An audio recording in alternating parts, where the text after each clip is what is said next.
ഞങ്ങൾ മൂന്നാം ദിവസം വൈകിട്ട് പൊക്കറയിലുള്ള ഒരു തടാകത്തിൻ്റെ അടുത്ത് കുറേ ടൂറിസ്റ്റ് പ്ലേസാണ്. അവിടെ ഹോട്ടലുകളും റെസ്റ്റോറൻറ്റുകളും ഒക്കെ ഉള്ള ഒത്തിരി സ്ഥലങ്ങളുണ്ട്. അപ്പോൾ ഞങ്ങളവിടെ ഒരു ഹോട്ടലിലാണ് സ്റ്റേ ചെയ്തത്. അപ്പോൾ ഒന്ന് ഫ്രഷ് ആയതിന് ശേഷം ഞങ്ങൾ ഇവിടേക്ക് വന്നു.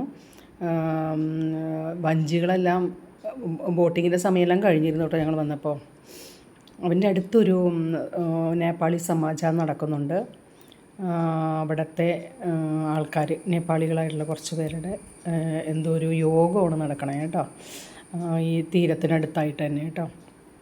പിന്നെ ഞങ്ങൾ ഇവിടുത്തെ കാഴ്ചകളെല്ലാം കണ്ട് കുറേ നേരം അവിടെ നിന്നു. വളരെ മനോഹരമായൊരു കാഴ്ചയായിരുന്നു. അതുപോലെ കാലാവസ്ഥ നന്നായിരുന്നു കേട്ടോ.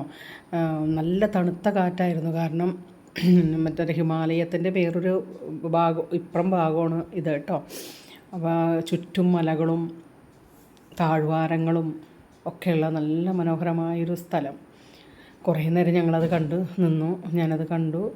പിന്നെ ഭക്ഷണം കഴിച്ചു. അവിടുത്തെ നല്ലൊരു ഫുഡാണ് കേട്ടോ. ചിക്കൻ താലി എനിക്കിഷ്ടപ്പെട്ടു.